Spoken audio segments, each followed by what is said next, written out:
দেখো আজকে যে অঙ্কটা করাচ্ছি এই ধরনের অঙ্ক প্রতিটি পরীক্ষায় একটা আসতেই পারে।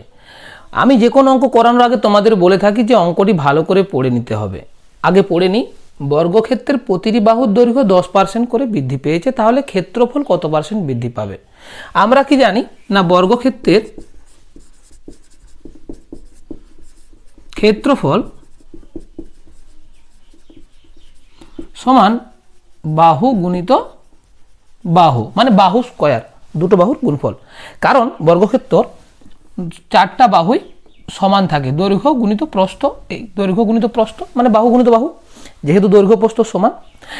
এখানে মানুষের ভুল কি হয়, আমাদের ছাত্রছাত্রীদের ভুল কি হয়, আগে দেখে নেয় 10% বৃদ্ধি পেয়েছে, মানে 10% বাহু বেড়েছে, এটাও 10%, তাহলে 100% করে দিয়ে চলে আসে।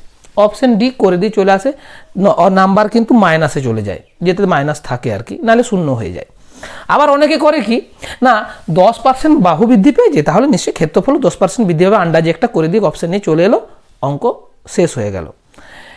আমরাকে এখানে জানতে হবে আসল খেলা না কি, যেহেতু বাহু বেড়েছে কত পার্সেন্ট, 10%। আমি সবসময় শূন্য ধরে করাতে পছন্দ করি। ধরো আগে ছিল 100, একক যে কোনো একক, সেন্টিমিটার, কিলোমিটার, যা খুশি হতে পারে, মিটার, যা খুশি হতে পারে। আগে ছিল 100, 10% বৃদ্ধি পাওয়ার পরে হলো কত না 110, 10% বৃদ্ধি পেয়েছে, তাহলে কত হলো 110। আচ্ছা, আমি যদি আমার বোঝার সুবিধার্থে এদিকেও শূন্য একটা কেটে দিই, এদিকেও শূন্য কেটে দিই, তাহলে আগে ছিল 10, এখন হয়েছে কত 11, 10-এর 10% মানে 1 বাড়বে।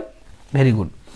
এবারে তখন যখন 10 ছিল তখন ক্ষেত্রফল কত ছিল বাবা, 10 গুণিত 10, আর এখন কত হচ্ছে 11 গুণিত 11।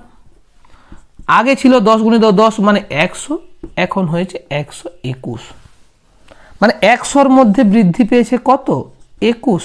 এটাই তোমাদের উত্তর। আমরাকে সবসময় বার করাতে হবে শতকরা বৃদ্ধি কত পেয়েছে জানতে বলেছে, মানে কি 100-র মধ্যে কত বৃদ্ধি পেয়েছে, 100-র মধ্যে 21 বেড়ে 121 হয়েছে, এটাই তো উত্তর। উত্তর হলো অপশন বি। শোনো, আমি আগেই বলেছি যে অঙ্ক কোনো জটিল বিষয় নয়, শুধু ভালো করে কনসেপ্ট ক্লিয়ার করতে হবে এবং তোমাকে ভালো করে অঙ্কটা পড়ে বুঝতে হবে। তুমি যদি অঙ্কটা বুঝে নাও তাহলে তোমার কাছে অঙ্ক করা কোনো জটিল ব্যাপার নয়। তোমরা যদি এরকম কোনো তোমার আরও সমস্যা যদি তোমার মনে হচ্ছে একটু জটিল লাগছে, তোমরা আমার কমেন্ট বক্সে জানাও, আমি সেগুলো আরও সহজভাবে করে দেওয়ার চেষ্টা করব। এবং আমি এরকম আরও জটিল জটিল যেরকম তোমাদের পরীক্ষাতে যেগুলো কমন আসে সেই সমস্ত অঙ্কগুলো আমি প্রতিনিয়ত আপলোড করব, সেগুলো পাওয়ার জন্য চ্যানেলটির পাশে থেকো। ধন্যবাদ।